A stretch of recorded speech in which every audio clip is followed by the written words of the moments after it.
Pour publier une photo, on demande souvent une définition de 72 dpi pour le web ou de 300 dpi pour imprimer sur du papier. Sur le forum de mon site, le serveur ne demande pas une définition spécifique, mais un poids de fichier de 1 mégaoctet maxi par photo. Alors entre le poids, la définition et même la taille, c'est pas toujours facile de s'y retrouver. Dans cette vidéo, je vous propose deux manières de redimensionner vos photos, l'une avec le logiciel Lightroom, l'autre avec Photoshop. Mais pour commencer, nous allons essayer de mieux définir la notion de définition avec l'éclairage d'Isabelle, qui est co-dirigeante et chargée de l'impression chez Pacific Color, un spécialiste de l'impression par sublimation. Et si vous ne savez pas encore ce que c'est que l'impression par sublimation, ce genre de choses, je proposerai de gagner un tirage en 30 par 40 cm offert par Pacific Color. On pose souvent la question de savoir comment redimensionner une photographie numérique, que ce soit pour faire un tirage ou pour publier sur Internet, et notamment sur mon site dans le forum des exercices photos.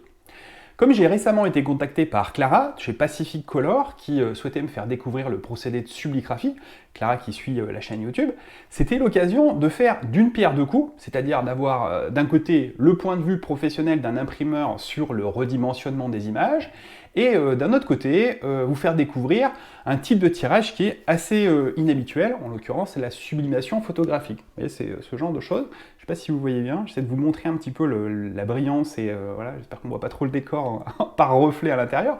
La sublimation photographique, c'est une technologie de reproduction d'images sur des plaques d'aluminium, donc laquées, et ça permet de faire des tirages de très grande qualité avec des encres sublimées en haute définition. Alors ces encres, elles pénètrent à l'épaisseur du vernis, elles pénètrent dans l'épaisseur du vernis, pardon, et c'est ça qui donne un effet visuel de profondeur. Je sais pas, c'est assez difficile à montrer avec une caméra, mais à l'œil c'est assez étonnant.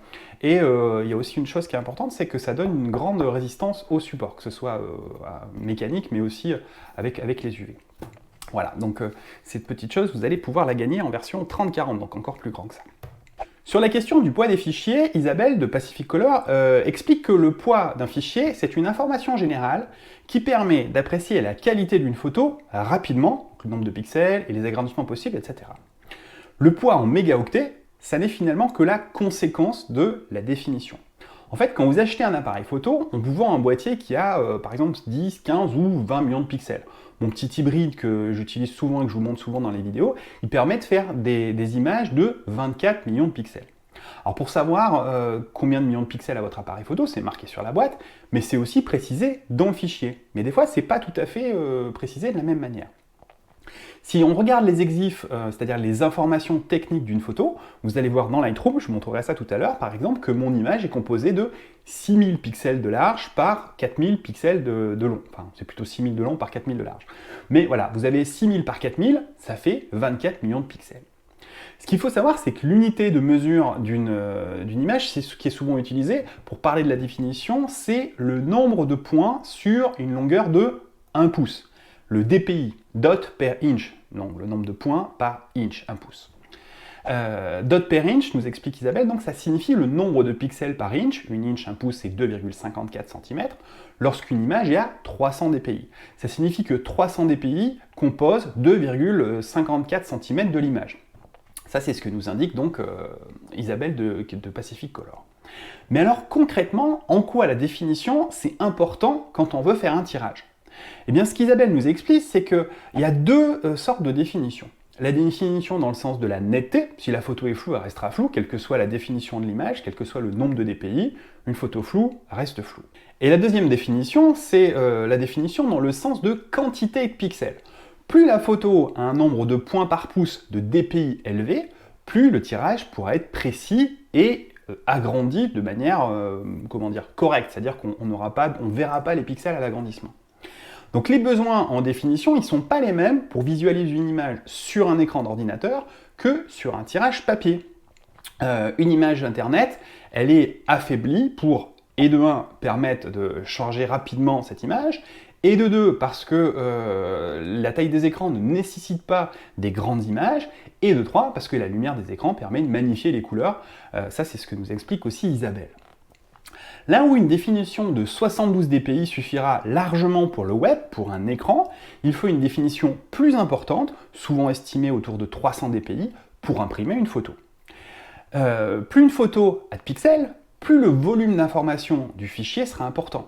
Le poids du fichier d'une photo sera donc proportionnel à la définition de la photo.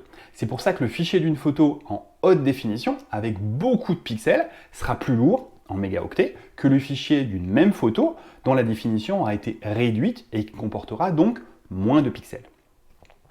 Alors, on parlait de netteté tout à l'heure. Si vous avez besoin de précision sur les réglages de base, non pas sur le redimensionnement, mais sur les réglages de base avec votre appareil photo, je vous invite à suivre ma formation sur les principaux réglages en photographie, qui, je vous le rappelle, est gratuite. Vous avez juste à vous inscrire sur mon site internet. Je vous mets un lien dans la petite bulle ici et dans la description de la vidéo.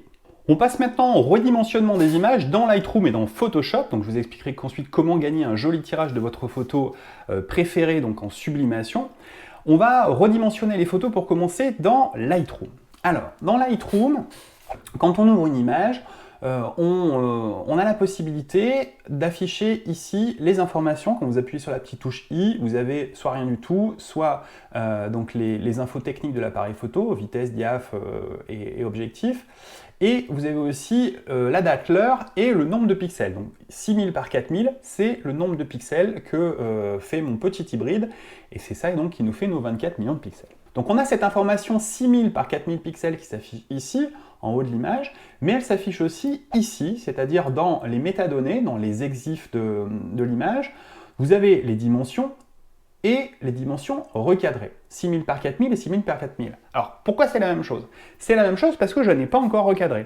Je vais passer dans le module développement, bing, et dans le module développement, je vais utiliser l'outil recadrage, et vous allez voir que quand je recadre mon image, hop, le nombre de pixels, ici, il a changé, puisque j'ai enlevé de mon image finale un certain nombre de pixels. Et quand je passe dans le module bibliothèque, effectivement, j'ai toujours mes 5000 par 3000 et quelques qui sont ici. Et en bas à droite, les dimensions de l'image de base restent 6000 par 4000, puisque Lightroom ne détruit pas l'image de départ, mais l'image recadrée ne fait plus que 5027 par 3352 pixels. Voilà, donc l'image a été recadrée. Donc je reviens sur mon 6000 par 4000. Si je veux la redimensionner, pour la faire en plus petit ou en plus grand, que ce soit pour l'imprimer, enfin tout quoi, pour choisir la définition et la taille in fine, je vais cliquer dans mon module bibliothèque sur Exporter. Et quand je clique sur Exporter, j'ai ma fenêtre Exporter un fichier qui s'affiche.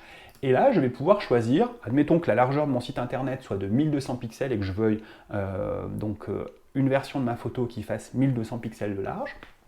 Il y a plusieurs options, hein, mais là, donc la largeur hauteur, dimension, bord large, bord étroit, un pourcentage. Moi, ce que je veux, c'est que le bord large de mon image fasse 1200 pixels. Donc, je lui dis 1200 pixels et je vais choisir 72 dpi puisque c'est pour Internet. Donc, 1200 pixels, il va se débrouiller pour la hauteur, il va calculer tout ça.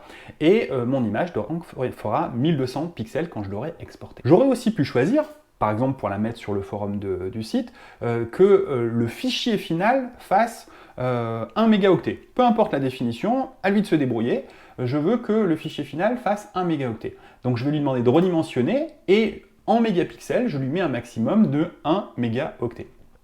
Avec une définition, donc une résolution de 72 dpi, hop, ici. Et Lightroom va se débrouiller pour redimensionner mon image en maximisant la définition dans la limite d'un fichier qui fera un volume de 1 mégaoctet. Maintenant, on va voir comment faire ça dans Photoshop. Dans Photoshop, c'est tout simple, on ouvre l'image et on va dans le menu Image, taille de l'image, et on a une fenêtre qui s'ouvre avec, on voit le poids du fichier qui est ici.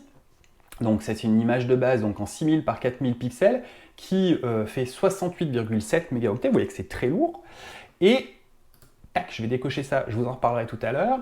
Je décoche le petit rééchantillonnage pour Bruno. Ici, j'ai une image qui est en 240 pixels par pouce, en 240 dpi, ce qui me permet d'avoir une photo qui fait 63,5 cm de large.